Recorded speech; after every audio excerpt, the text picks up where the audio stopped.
mis amados hermanos de este hermoso grupo edificados en la palabra. Les saluda con mucho cariño su hermana Miriam Valle desde la ciudad de Baja California, México. Y continuamos, mis hermanos, con estos temas hermosos, estos temas que nos han ayudado a ir profundizando en la importancia de preparar nuestro corazón y todo nuestro ser para llegar a ese momento en donde renovaremos nuestros votos con nuestro amado Señor, en donde recordaremos la muerte y resurrección de nuestro Señor Jesús, en donde tendremos presente esa victoria que Él obtuvo en contra de la muerte, del pecado y de todo lo que nos tenía esclavos. Preparando mi corazón para la cena del Señor. Ese es nuestro lema de este mes.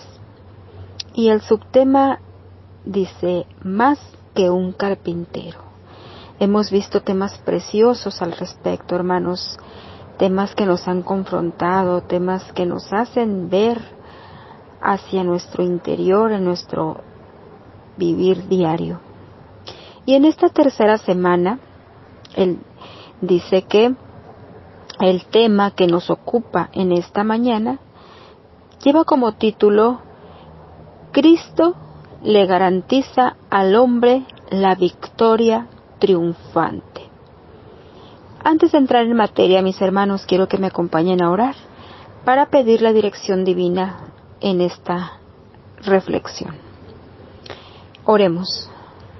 Bondadoso Dios, Padre nuestro que estás en el cielo, Dios grande, misericordioso y bondadoso. En esta mañana, Señor, agradecemos infinitamente el amor y la misericordia que tú derramas al regalarnos un día más de vida. Señor, sabemos que cada día, Padre, son una invitación a poder alinear nuestra vida hacia tus preceptos, a poder hacer, Señor, lo que tu Hijo amado nos vino a enseñar, a poder vivir una vida diferente, a poder ser luz y sal en esta tierra y en este mundo de oscuridad, a poder iluminar el camino de alguien que está perdido en la oscuridad. Padre poderoso, Señor, que en esta mañana podamos comprender, Señor, por medio de tu Santo Espíritu, lo que tú quieres que aprendamos, lo que tú quieres que entendamos, lo que tú quieres, Señor, que de ahora en adelante vivamos como hijos tuyos. Padre misericordioso, te suplico que me des entendimiento, que me des sabiduría, Señor, que no sean palabras mías las que sean expuestas, mi Dios, sino que por medio de tu Santo Espíritu podamos escuchar, Señor, una exhortación, una administración que trabaje desde lo más profundo de nuestro corazón en esa transformación para poder renovarnos, para poder empoderarnos, Señor, de esa victoria triunfante que tu Hijo amado nos garantiza a los que vivimos conforme a tu voluntad. Bendecimos tu nombre, Padre bueno, y pedimos, Señor, que seas tú, Jesús, quien guíe, quien nos permita vivir con esa fuerza y con esa determinación, con ese poder que nos has dado y que nos has transmitido por medio de tu Santo Espíritu. Bendecimos tu nombre, Jesús, y te damos las gracias enormemente. Amén y amén. Nuestra cita base de esta mañana, mis hermanos, está tomada del libro de Hebreos, capítulo 2, versículo 14 al 18. Lo vamos a leer en la Nueva Versión Internacional y a su letra dice así: Por lo tanto, y que ellos son de carne y hueso, Él también compartió esa naturaleza humana para anular mediante la muerte al que tenía el dominio de la muerte, es decir, el diablo, y librar a todos los que por temor a la muerte estaban sometidos a esclavitud durante toda su vida. Aquí quiero detenerme un poco en estos dos versículos, hermanos, y posteriormente continuaremos con la lectura de nuestra base bíblica. Quiero detenerme para analizar estos versos, pues algunos toman esto como si significara que Jesús destruyó el derecho de Satanás a gobernar sobre el hombre, el cual presuntamente le fue dado en el jardín de Edén por la rebelión de Adán. Y el libro de Romanos, capítulo 5, verso 14, nos comenta y dice: sin embargo, desde Adán hasta Moisés la muerte reinó. Adán fue figura de aquel que había de venir. Y Romanos 5:16 también nos menciona algo. Dice: sin embargo, también nos dice: pero la transgresión de Adán no puede compararse con la gracia de Dios, pues si por la transgresión de un solo hombre murieron todos, ¿cuánto más el don que vino por la gracia de un solo hombre, Jesucristo, abundó para todos? Y mis hermanos, resalto el verso 15 de nuestra base bíblica, en donde nos dice: y librar a todos los que por temor a la muerte estaban sometidos a esclavitud durante toda su vida. Temor. Temor, una palabra que es constante en nuestro vivir. Y a lo que más teme el humano es a la muerte. Hay un mal común en los hombres, en los humanos, y es el miedo a morir. Y eso nos hace esclavos de ese miedo acumulado, acumulando temores por todo. La suma de todos esos miedos acumulados y escondidos, desata en nosotros ese continuo vivir en miedo, en temor, en estrés, en ansiedad y miedo. Y eso, hermanos, deriva en enfermedades y paradójicamente nos lleva a la muerte. Entonces, a lo que más le teme el hombre, él mismo lo provoca viviendo de la manera que vive. Pero hay una esperanza de triunfo sobre la muerte eterna, pues es una victoria que nos ha sido dada por medio de Cristo Jesús, Señor nuestro. Vamos a continuar con nuestra lectura de la cita base, hermanos, que dice en el verso 16, dice: pues ciertamente no vino en auxilio de los ángeles, sino de los descendientes de Abraham. Por eso era preciso que en todo se asemejara a sus hermanos, para ser un sumo sacerdote fiel y misericordioso al servicio de Dios, a fin de expiar los pecados del pueblo. En esta forma de pensar, el resultado es que Satanás no tiene derecho sobre aquellos que vienen a Dios a través de la obra de Jesús. En la cruz, en esa victoria triunfante sobre el pecado y la muerte, para esto, Él tuvo que hacerse carne, y ya lo vimos en las citas bíblicas. En el 17 dice que por eso precisó que en todo se asemejara a sus hermanos, para ser sumo sacerdote. Siendo semejante a sus hermanos, vuelvo a repetir, si Jesús no fuera semejante a nosotros, no pudiera ser nuestro sumo sacerdote. No pudiera representarnos y ser nuestro abogado ante el Padre, ni tampoco podría hacer expiación por nuestros pecados. Y al final el verso 18 de nuestra base bíblica dice así: por haber sufrido Él mismo la tentación, pudo socorrer a los que son tentados. La palabra de Dios dice que Él fue tentado en todo, y que fue sujeto a pasiones y deseos como nosotros, pero no fue hallado en el pecado. No fue vencido Él del pecado ni del mal. Él venció la tentación, venció al pecado y a la muerte. garantizando al hombre la victoria triunfante, como lo dice nuestro título de esta reflexión. Entonces, me pregunto, ¿por qué yo como humano constantemente huyo de la victoria que Cristo me tiene preparada? ¿Por qué en lugar de vencer el pecado, soy vencida de él? Si ya acepté a Cristo como mi Salvador, ahora entonces, ¿qué sigue?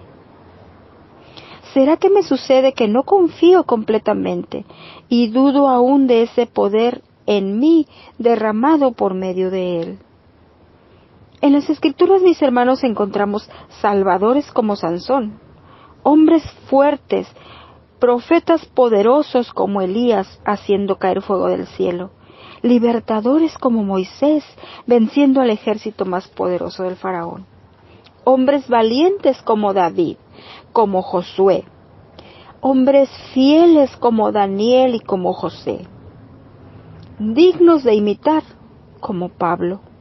Encontramos miles de ejemplos, hombres que hicieron proezas y milagros. Y por eso para los israelitas, el Mesías era esperado por esos judíos como uno de esos superhombres, como uno de esos profetas, como uno de esos hombres que portarían la corona de David y que con sus ejércitos y armas traería la paz tan anhelada ante la ocupación romana. Pero cuando Jesús aparece, no lo reconocen como Mesías. ¿Por qué? Porque no es capitán de ningún ejército, no lucha contra los gobernantes romanos, no viene sometiendo y derrotando a los ejércitos del emperador, sino que sus acciones se oponen a la violencia, a la venganza, al odio, al resentimiento.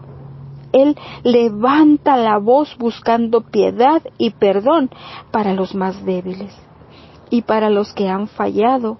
Declara limpios a los impuros y libera a los oprimidos. Tristemente, también ahora no lo consideramos como un acto de heroísmo el dar la vida por amor. No consideramos valioso el servir como el más pequeño. Y cuando se quiere crecer o ser grande, ser más humilde y más sencillo que todos los demás. La ideología humana, mis hermanos, va en contra de la divina. Nosotros los que creemos en Cristo siempre vamos contracorriente, contra la corriente común de la sociedad que hoy nos alberga, en la cual nos desenvolvemos, en la cual vivimos. Pero Cristo nos garantiza una victoria triunfante a los que hemos creído en Él. Porque la existencia humana sin Dios se va desenvolviendo en medio de dos verdades. Y estas son la corrupción moral por causa del pecado y el deterioro físico natural que causa la muerte. Así que por un lado la vida biológica llega a un punto que comienza a deteriorarse, ya que el cuerpo envejece y se marchita. La vida espiritual, no así, se distingue porque se renueva día con día y se fortalece en Dios por medio de su Santo Espíritu. Sin embargo,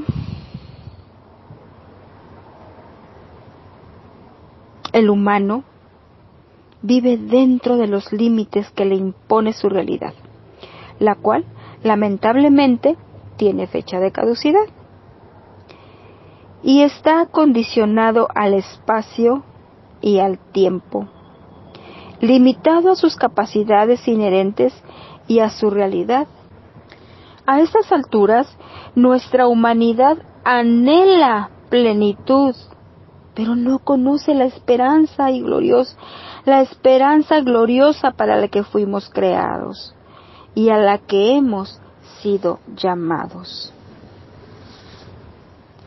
Tristemente, cuando desconocemos o no hemos creído a la esperanza en Cristo Jesús, toda nuestra vida se construye bajo este esquema: derrotados, reducidos, confinados y conformados bajo el peso opresor del poder aniquilante de la muerte.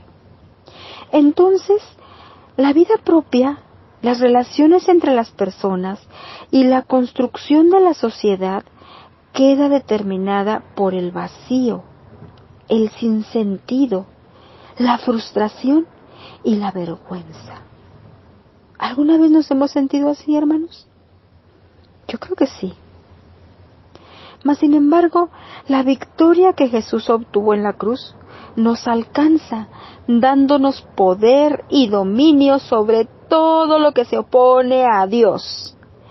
Como discípulos de Cristo, tenemos que crecer y ser fortalecidos a lo largo de nuestra vida.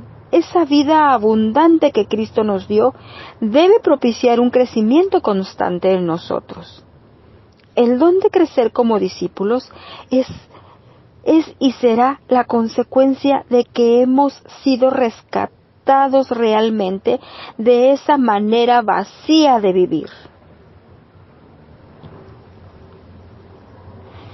Para dirigirnos hacia la esperanza bienaventurada y gloriosa, no solo como individuos, sino como parte de la comunidad de santos en la que nos desenvolvemos.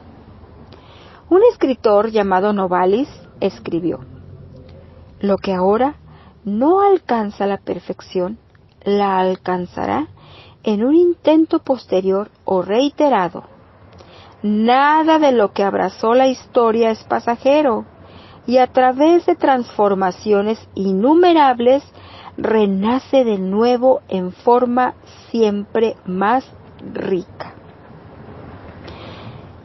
Este pensamiento nos hace ver que es posible que tomemos esa responsabilidad de nuestro propio crecimiento y emprendamos acciones para asegurar que avancemos hacia la meta que es Cristo, en ese intento reiterado que nos habla.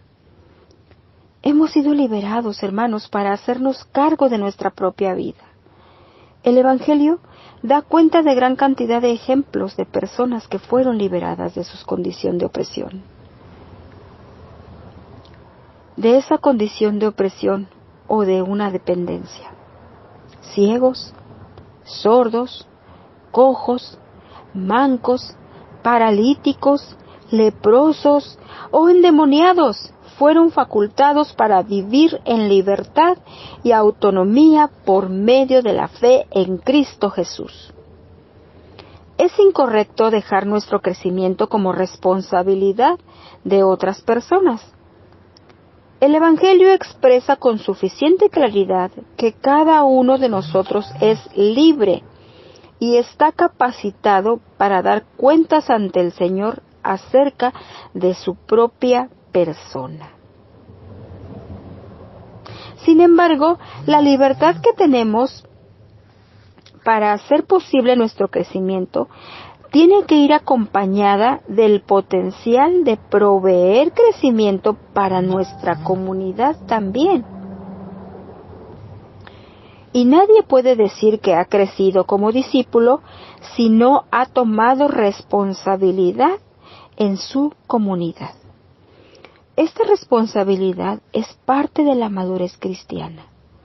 El crecimiento personal va acompañado del crecimiento comunitario. No se puede vivir la fe cristiana en aislamiento. Esta fue diseñada para vivirse en comunidad. El cuidado por el crecimiento de la comunidad y el crecimiento personal es un regalo que acompaña la promesa de vivir de victoria en victoria. Ese vivir de victoria en victoria, es ir creciendo y encaminándonos hacia esa vida abundante, sin derrota, caminar de gloria en gloria, de poder en poder, de fe en fe, en mi progreso constante, con pasos firmes y seguros. Es experimentar el gozo que trae el vernos transformados cada día, renovados, cambiados, dejando ese viejo hombre que está viciado, como lo dice la palabra de Dios, tomando conciencia de que ya no somos lo que éramos, aunque aún somos conscientes de que no hemos llegado a ser lo que tenemos que ser, como nos lo dice Primera de Juan 3:2. En su palabra dice: amados, ahora somos hijos de Dios, y aún no se ha manifestado lo que hemos de ser. Pero sabemos que cuando Él se manifieste, seremos semejantes a Él, porque le veremos tal como Él es. Y aquí, hermanos, encontramos otra paradoja. Primero, Él se hizo semejante a nosotros como humano, humanándose, siendo carne, para que después de su victoria, nosotros ahora tenemos que ser como Él es. El don de renovarse constantemente, permanentemente, hace posible una transformación positiva en cada uno de nosotros. Así, Dios nos guía, nos impulsa y nos capacita para dirigirnos hacia una conquista con valor, triunfando hacia una nueva tierra y hacia unos cielos nuevos. Porque dice que hasta que todos lleguemos a la estatura de la plenitud de Cristo, hasta ahí tenemos que llegar todos para poder verlo cara a cara como Él es, y entonces ahora sí ser transformados como Él lo fue. Un pensador humano llamado Gandhi, y muchos lo conocemos, dijo: vive como si fueras a morir mañana. Aprende como si fueras a vivir para siempre. Este pensamiento quiero que, más bien, nos hace entender la importancia de valorar cada día, de estarnos capacitando, de estarnos alimentando de la palabra, de estarnos sumergiendo en ella, de estar teniendo una comunión constante con nuestro Dios. Porque cada día que pasa es una maravillosa oportunidad para crecer en Cristo, mis hermanos. Afortunadamente para nosotros, como discípulos suyos, sabemos que el morir mañana no representa el final de este crecimiento, ni nuestro final total, sino que es una transición hacia la experiencia bienaventurada y gozosa de la resurrección. Así que, hermanos, no tengamos miedo de crecer. Crezcamos en todo en aquel que es la cabeza, esto es Cristo.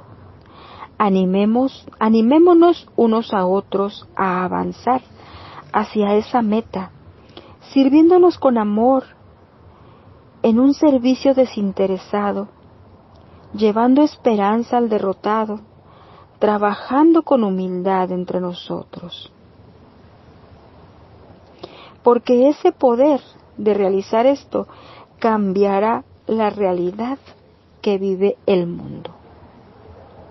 Ya que Jesús prefirió morir a renunciar al amor, aún por sus enemigos. La entrega en la cruz ha sido el mayor servicio para sus hermanos. Hoy necesitamos personas como Jesús, tan humanas y frágiles, pero de un corazón grande y fuerte, que aun a pesar de todo lo que viva y de todo lo que le suceda, le sea imposible dejar de amar. Decidamos con valentía, mis hermanos, a evaluarnos y ser evaluados frente a la luz del Evangelio, con valor, con decisión. Despojémonos de lo que nos estorba, como nos decía Pablo, para avanzar y corramos con paciencia la carrera que tenemos por delante. Puestos los ojos en Jesús, el autor y consumador de nuestra fe, porque para esto hemos recibido poder por parte de Dios. Dice que Él no nos dio un espíritu de cobardía, sino un espíritu de poder, de dominio propio, para tener victoria en Cristo sobre todo. Y Cristo nos garantiza con su vida, obra y muerte una victoria triunfante en este mundo. En este mundo y en esta vida, en este mundo decadente, falto de amor, falto de Dios. Que nosotros seamos esa luz que ilumina el camino de los que están en tinieblas, hermanos. Tomemos nuestra responsabilidad y avancemos, alcanzando a la mayor parte de las personas que nos rodean para Cristo, para que también puedan tener esa victoria sobre esa vida oscura en la cual se mueven. Sigamos los pasos del Maestro, sigamos sus pisadas y seamos verdaderos discípulos de Él. Acompáñenme a orar, mis hermanos. Bendito Señor, gracias. Gracias, Padre, por esta exhortación. Gracias por esta palabra, Señor, que tú nos has dado hoy. Señor, te pedimos que nos ayudes a despojarnos de todo lo que nos estorba, Padre, para servirte, a quitar y a evaluarnos cada día, mirarnos frente a un espejo y decirnos claramente lo que tienes que dejar, lo que tienes que cambiar, lo que eres realmente. Que nuestro Señor nos ayude a poder despojarnos de toda apariencia y de toda simulación que no nos deja avanzar. Señor, ayúdanos a hacer luz. Permítenos ser sal para poder salar este mundo y darle sazón y sabor. Porque, Padre bueno, no podemos esconder, Señor, la fe que tú nos has dado. No podemos esconder la gloriosa y grande oportunidad que Jesús nos dio de ser llamados hijos tuyos. Ayúdanos, Señor, a ser fortalecidos, a que esa victoria triunfante sea parte de nuestras vidas cada día, cada momento, cada instante, para que al final de nuestro existir, Señor, podamos decir con confianza, como lo hizo el apóstol Pablo: he peleado la buena batalla de la fe, por lo cual me queda esperar la corona. Señor, que ese sea nuestro anhelo en esta vida, poder llegar a pronunciar esas palabras y poder mirar cara a cara a nuestro Señor. Gracias, bendito Dios, por estos momentos. Yo te suplico, Señor, que bendigas a todos y cada uno de mis hermanos en este grupo, a los que nos escuchan constantemente y que aún no han hecho esa declaración de fe. Llena sus corazones también, Padre. Ilumina sus vidas para que ellos puedan llegar con confianza de rodillas ante tu Hijo amado. Padre, ayúdanos. Danos sabiduría, danos entendimiento, pero sobre todo, Padre, que tu Santo Espíritu guíe cada palabra, cada exhortación dada, cada reflexión, cada tema que aquí se exponga, Señor, sea para edificación de tu pueblo. Bendice a mis hermanos administradores, sígueles dando esa paciencia, ese compromiso constante de seguir sirviendo en tu obra. Y a nosotros, Señor, ayúdanos a ser entendidos, para no ser solo oidores olvidadizos, sino hacedores de tu palabra. Bendecimos tu nombre, Jesús, y en tu nombre oramos y suplicamos por cada una de estas peticiones dadas en este momento. Gracias. Amén y amén. Que nuestro Señor bendiga en abundancia sus vidas, mis hermanos. Paz a ustedes. Mis amados